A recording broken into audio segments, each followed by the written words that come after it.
débarquer. Là. Bon. Ah, et alors, bah, qu'est-ce qu'on fait? On arrête le tournage? Ah ouais. Ah bon, ah oui, je les vois. Ah bah alors... C'est ici, il est là! Il est là! 62, 65, super, c'est là, génial. T'as vu le bordel? T'as vu les projos? Super, qu'est-ce que c'est que ça? Allez, tu me dégages tout ça, là. Dépêche, on va creuser, là! C'est vous l'équipe de sauvetage? C'est qui, lui? T'es de la famille? La famille, bah oui, la télé, c'est une grande famille, bien sûr. Alors, je suis animateur. Non, de la famille de Jésus! Jésus, pourquoi vous parlez de Jésus? Ah, bah, je sais, parce qu'on est à Game One ici, mais Game One, c'est une chaîne de télé sur les jeux vidéo, ça n'a rien à voir avec des moines gays, on n'est pas un monastère ici. Le Non, petit Jésus, c'est le nom du mec qui est là! Ah, vous voulez dire qu'on a nos mineurs chiliens à nous, là, coincés là, juste sous nos pieds? Non, quel honneur. notre mineur, il est tout seul, pauvre gars. Ah bon? Ah bah, c'est pas grave, remarquez d'être tout seul. Hein. Nous, dans le jeu vidéo, on a connu plein des mineurs qui travaillaient comme ça en solo, qui creusaient pour trouver la fortune et la gloire. Je peux vous montrer avec ma machine spatio-temporelle si Sauf vous que voulez. nous, on n'a pas le temps, alors tu le montres à lui. Allez, on Vous se êtes de la dépasse, presse. là, allez. Alors regardez, par exemple, on a eu Lord Runner, Boulder Dash. Regardez, par exemple, en 1983. Là. Littéralement, Load Runner signifie le coureur de filon. Il y en a qui courent le jupon parce qu'ils adorent les filles et d'autres qui courent le filon car ils vénèrent l'or. Notre mineur, vous l'aurez compris, est avide du précieux métal. Il cherche donc à récupérer tous les lingots d'or sans se faire attraper ni se faire enfermer. Une fois qu'il a tout ramassé, il peut passer à un niveau suivant. Le jeu en comporte 150. Pour arriver à ses fins, notre ami peut creuser la brique et tomber de très haut sans se blesser. Bizarrement, les briques, c'est comme la barbe, hein. Au bout d'un certain temps, ça repousse. Load Runner est un petit bijou de jeu de réflexion que je vous recommande plus que chaudement, les petits amis. Et voici maintenant Pitfall Harry, cet explorateur qui avait dans un épisode précédent écumé la jungle, sa faune et sa flore pour en rafler tous les trésors, se lance cette fois-ci dans une aventure souterraine. Toujours en quête de fortune et de gloire, notre ami a subi quelques changements de taille. Désormais, il ne décède plus à la première contrariété, il peut attraper des ballons pour remonter lorsqu'il s'est enfoncé trop profondément, et si les scorpions sont toujours présents, les serpents et les crocodiles ont été avantageusement remplacés par des chauves-souris et des condors. Ouais, je sais, hein, c'est bizarre, mais c'est comme ça, que voulez-vous, l'aventure souterraine est assurément pleine de surprises et de rebondissements. Et pour en finir avec nos mineurs solitaires et souterrains, voici Boulder Dash et son incontournable héros, Rockford. Contrairement aux apparences, celui-ci n'a rien de bleu ni de moisi en lui, hein, juste une incommensurable passion pour les diamants. Cependant, sa quête de fortune n'est pas de tout repos puisqu'il doit intelligemment creuser le sol pour récupérer les pierres précieuses sans se faire écraser par un rocher ou un diamant, ni se faire attraper par les ennemis qui lui tournent autour. Petite merveille de réflexion et de réflexe, ce jeu faisait déjà turbiner nos neurones bien avant que le Dr Kawashima ne vienne faire le malin sur Nintendo DS. Jésus! Oh, Jésus! Oh, c'est dingue ça. Je savais pas que le vrai nom de Passepartout c'était Jésus, hein. On apprend des trucs quand même. Hein. Qu'est-ce que tu racontes, toi? Bah, franchement, à part Passepartout, là, je vois pas qui pourrait sortir de ce tuyau. C'est beaucoup trop étroit, c'est pas Mais possible. qu'il est con! Bah quoi? C'est un tuyau pour lui donner à boire Ah, c'est astucieux, hein. Ah, c'est pas mal. et à manger. Ah, d'accord. Ah, c'est pas mal, hein. Et ouais, et les psys sont formels, il faut aussi le divertir. Ah, d'accord. Ah oui, parce qu'au fond du trou, t'imagines tout seul, là? Ah oui, ah bah oui, le pauvre. Mais c'est, alors, je me disais aussi, Passepartout, c'est pas possible, lui, il fait jamais les épreuves, il amène les clés et puis c'est tout, quoi. Quoi? Non mais regardez, c'est quand même incroyable comme coïncidence. Les mineurs chiliens, là, dans leur grotte, ils étaient 33. 33 ans, c'est l'âge du Christ quand il est mort. Et le nôtre de mineur, il s'appelle Jésus. C'est pas une coïncidence dingue, ça? Pardon? Mais oui, 33, Jésus, c'est la marque des sauveurs. Et nous, dans le jeu vidéo, des sauveurs, on en a eu des tonnes. Des gars qui allaient chercher d'autres gars au péril de leur vie sous la terre. Regardez, Ouais, par exemple, non, parce que Jésus, lui, il va pas sortir tout seul. D'accord, bah je peux lui montrer à lui. Alors regarde, par exemple, dans Heroes, dans Hero, le gars, il descendait, il allait chercher des mineurs sous la terre, regarde. Tout à l'heure, nous avons vu des héros de jeux vidéo qui cherchent sous terre la fortune. Voici maintenant des héros, mais des vrais, de ceux qui veulent aider leurs prochains, comme Roderick.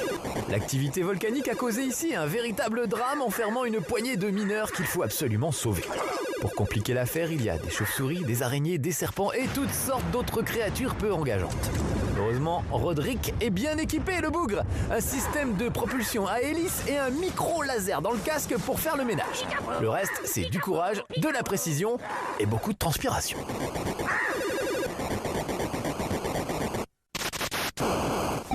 Toujours pour la gloire et non plus pour la fortune, voici Dig Dug, le héros qui nettoie les sous-sols à coups de pompe à vélo. Dit comme ça, ça peut sembler un peu navrant, hein, et pourtant nous avons ici un des classiques du jeu vidéo. Comme à chaque fois, lorsqu'il s'agit de creuser, il s'agit aussi de ne pas se faire écraser. Apparemment, bête comme shoot, c'est en se plongeant dans la façon de faire le score le plus impressionnant que l'on découvre la richesse d'un jeu comme Dig Dug. Il faut tuer les monstres d'une certaine façon et rivaliser d'ingéniosité pour créer le contexte qui fera exploser le compteur. Bon, évidemment, hein, je vous parle de high score, autrement dit de préoccupations que les moins de 20 ans ne comprennent pas vraiment. Et dans la série des petits bonshommes qui creusent, comment ne pas parler de Mr. Driller, autrement dit, Monsieur le Foreur. Armé de son marteau-piqueur, le gars tente de sauver la bien nommée ville de Downtown, envahie par de mystérieux blocs. Il faut créer les bonnes réactions en chaîne et économiser l'oxygène pour descendre plus bas, toujours plus bas. C'est tout mimi, c'est tout mignon, c'est tout trognon, mais très rapidement, ça devient fichtrement coton. Mr. Driller a été réédité sur toutes sortes de nouveaux supports et vous auriez vraiment tort de ne pas en profiter. Voilà, c'est dit.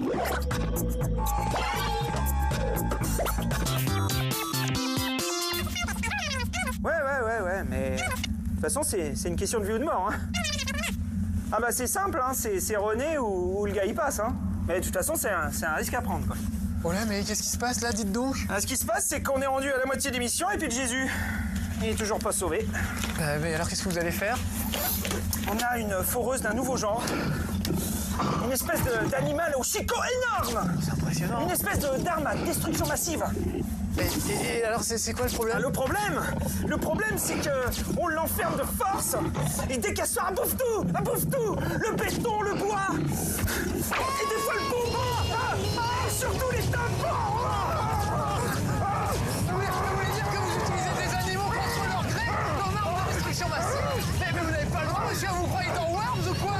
Et je vous interdis, monsieur, on n'a pas vu ça depuis Dungeon Keeper et Diggers. Vous n'avez pas le droit, monsieur, vous n'avez pas le droit.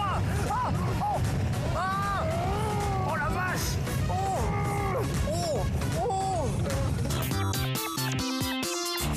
Comment parler d'êtres souterrains et de jeux vidéo sans mentionner les vers de terre les plus cruels de toute la création, sans évoquer Worms? Eh oui, car même si ces petites vermines sont plus spécialisées dans l'éradication de toute forme de vie que dans le forage, elles ont quand même un petit talent pour creuser des galeries et s'y planquer le temps que ça se tasse en surface. Absolument indispensable à plusieurs avant de massacrer les autres équipes de verre, assurez-vous quand même que vos adversaires ne sont ni trop susceptibles, ni trop mauvais joueurs. On a déjà vu des amitiés voler en éclats pour cause d'acharnement dans Worms. Si, c'est vrai, c'est du vécu même. Après avoir vécu dans la peau d'un ver de terre, nous voici dans le rôle d'un chef d'équipe de mineurs. Attention, il ne s'agit pas de gosses à vilaine peau, hein, bien sûr, mais de travailleurs souterrains. Le but ici est de récupérer le maximum de pierres précieuses possible. C'est pas vous qui faites le sale boulot, mais 5 gars que vous aurez choisis au préalable parmi 4 races différentes. Sachant que les plus guerriers sont les moins bons travailleurs et vice versa. Et oui, car vous n'êtes pas le seul à vouloir vous en mettre plein le sac de mine. Hein. Un peu à la façon des Lemmings, il faut donner les ordres aux bonnes personnes au bon moment entre la baston et l'excavation. Très sympa, très. Et pour finir avec ces histoires souterraines, nous quittons le rôle de chef d'équipe pour celui de maître de donjon.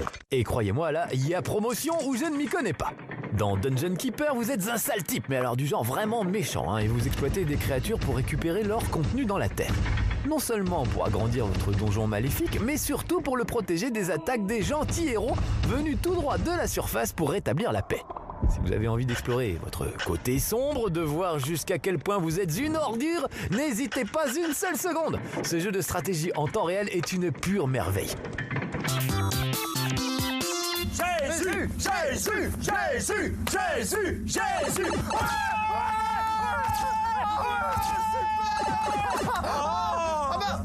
Bah, qu'est-ce qu'il fout là? Ah bah ça c'est le problème avec ce genre de tuyau, hein. Si tu bouges pas vite fait, tu redescends direct.